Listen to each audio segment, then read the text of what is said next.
What is up, ladies and gentlemen? It is Cjthecheesedj here, and today we are taking a look at top 6 solo player dinos. Now we're going in a specific order today.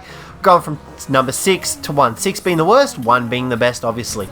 Before we begin the video, I just want to say, check out my Discord, guys. The link is in the description. Head on over there, join in with the rest of the guys over there. Bye, Raptor. And get involved with the rest of the people on the server. Heck, even join my server. It's all in the Discord server, so make sure you head over there and check it out. And, well, there goes that surprise. So, kicking off the list at number 6 is the poor Dodo. He's about to get absolutely wrecked by the Raptor. So, as I was saying before I was so rudely interrupted, number 6 on this list is the Dodo. Now, many of you are thinking, well, the Dodo is the most useless creature in Ark. What is he doing on this list? Now, everyone just calm down, take a deep breath, and just relax. The Dodo is probably one of the better creatures on the island, on any of the islands to start off with, because of his general utility. Not only is he able to poop out little tiny eggs for you that give you food and everything that you could possibly need in life, he also provides you with the warmth. You just cuddle up next to... I'm just kidding. So he also acts as a portable shield. Essentially what I'm saying is you saw how that raptor came along and attacked the Dodo, totally bypassed us. That's because the Dodo looked absolutely scrumdiddlyumptious to it and it wanted to eat it. So the Dodo can act as hosts for other dinos that are trying to come up and attack you. For example, you're getting attacked by a Rex, the Dodo can easily attack as a distraction, and the Rex will no longer be interested in you. As well as that, if you decide that you don't really want this guy in your life anymore, kill him. He's one of the easiest dinos to kill, as well as the easiest dinos to tame. Then he'll provide you with hide and meat, providing you with another chance to survive. That's why the Dodo is number 6 on this list. Number 5 is the Thylacolio. This all-round mount is actually one of the probably better mounts on Ark for solo players. Not only does he have the ability to climb up 90-degree vertical walls and cliff faces, he also has the ability to climb up trees. So if you're located in the redwoods, you can use this guy to climb up the trees. Now, not only that, he has a really decent amount of melee damage. You can see there, we're pretty much killing most things that are in our way.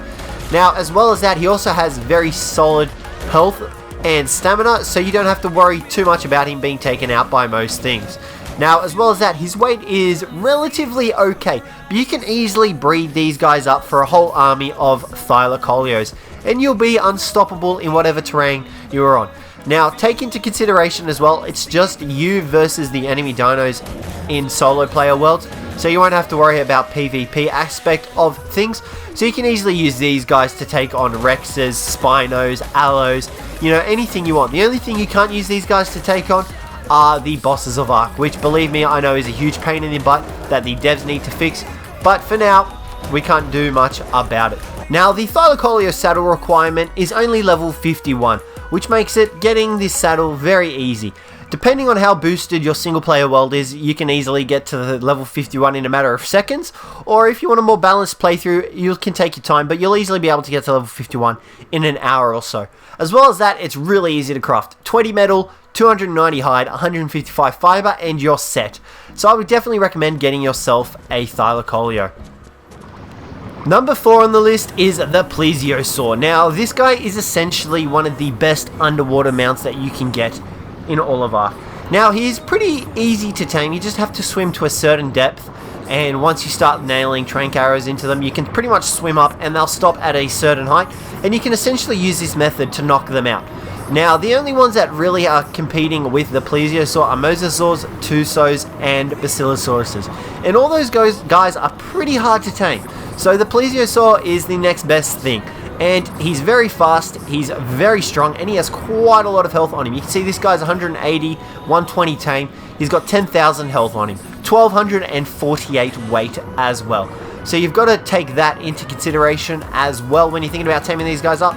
They are pretty solid mounts, because you are going to need to swim to the bottom of the ocean to get silica pearls, especially if you are playing on the island. But you can see here, Megalodons ain't got nothing on the Plesiosaur. Only thing you do have to watch out for are the jellyfish. You saw there, we almost saw our life flash before our eyes, but we just hit 288 on that Megalodon. These guys are absolutely nuts when it comes to battling in the water, and I would definitely recommend getting yourself a Plesiosaur. Now, as well as that, you can also get platform saddles for these guys, so you can build an underwater base on him if you are at that tech stage as well, where you can stop the water from coming in. But like I said, Plesiosaurs, they do the job for you.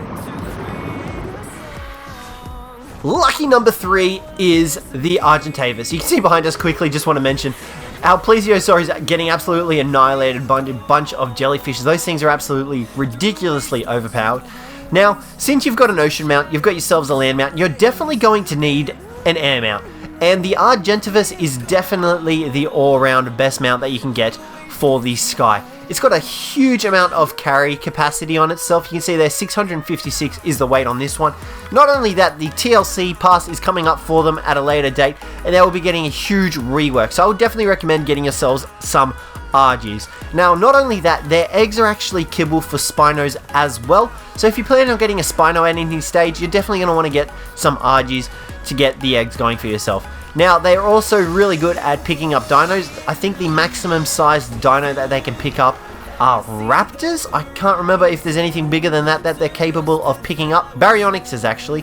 They are capable of picking up Baryonyxes as well, which I think is absolutely hilarious. But these guys are really useful. They pack a huge amount of damage into themselves once you level up their melee damage, and you can easily take on alphas with them. Not only that, their movement speed is one of the best in the air. So not far behind them you have the Pteranodon and the Tapejara. This is excluding the Wyverns and the Griffin. The Griffin and the Wyverns are obviously the fastest. But the Argy is still relatively fast. You can see here we're able to move with quite a bit of speed on ourselves. These guys have a decent amount of stamina, but you do need to pump up their stamina a little bit. But you can easily turn these guys into pack mules. You'll be able to use them to transport a lot of metal, a lot of wood, a lot of stone, anything that you really want to transport desperately. So I would definitely recommend getting yourself an Argentavis. Now, to no one's surprise, number 2 on the list is the Tyrannosaurus Rex. Now, before we begin, this guy is getting a TLC pass as well, so he'll be getting huge rework with extra abilities, extra damage, and a brand new look. But while we're here, this guy is literally the king of Ark. His attacks are absolutely ridiculous. You can see the amount of damage we are doing to these creatures, and they are just getting absolutely shredded by the Rex. The huge downside of the Rexes, though, is their horrible stamina. They have shocking stamina, and I would definitely recommend putting points into their stamina because it is terrible. But other than that, they're pretty much an all-around great mount. They've got great amounts of health, great amounts of melee damage, and really good amounts of weight, surprisingly. And you can essentially use these guys to finish the entire game of Ark. You'll be taking these guys into boss fights with you, using them to kill all the boss creatures, and once you get a few really good Rexes, you can breed them, and you'll be set for a very long time being able to take on bosses and anything else that really comes your way in the solo world of Ark. Now, another downside to them is that their saddle cost is a little bit later on in the levels, so you're definitely going to have to work towards that if you plan on getting a saddle for these guys. But they're really easy to tame. A few knockout arrows, a cliffside, and some prime meat, and you've got yourself a prime Rex. Their kibble as well is only scorpions, and scorpions are really easy to tame, so take that into consideration as well. The last and final creature on this list is the Quetzal. Now, a lot of you are probably wondering, well, why is it the Quetzal? The Quetzal is so slow, it's horrible. Well, in your single player world, you don't really need to worry about much.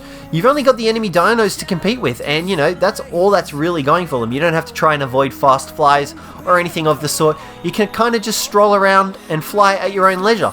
They are slow, but they still are able to cover quite a bit of distance. Now, not only that, they are also able to carry a portable base on their back, which is great for solo players because you don't have to stick to the one spot. You can tame yourself up a Quetz and build a portable base on it and pretty much take that with you wherever you go.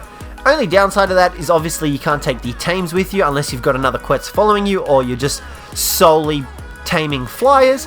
But other than that, this guy's got a great pool of health, a great amount of weight. You can see there 1328. He's got a decent amount of health and he's able to rather put up a fight. You'd be surprised at how well this guy is at fighting and how much damage you can do with these guys. I remember when they first dropped, you could actually use them to take on Alpha Rexes and you would actually kill them, believe it or not. It was pretty amazing.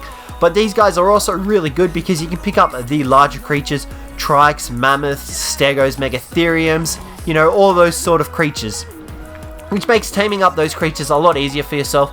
especially if you've got a portable taming pen built up. So I would definitely recommend getting a Quetzal for yourself, because like I said, you can use them to build a base, you can use them to pick up Therizzinosauruses, you can use them to transport a huge amount of materials from one spot to another, and they're just all around really good mates. Build a portable base on them, everything. You'll be set if you tame up a Quetzal. So that'll do for this list today, guys. Let me know what you thought of it down below. Let me know if there's any changes you would see or like to make, and let me know what your top 6 would be. But other than that, thanks very much for watching, and hopefully I'll catch you in the next one.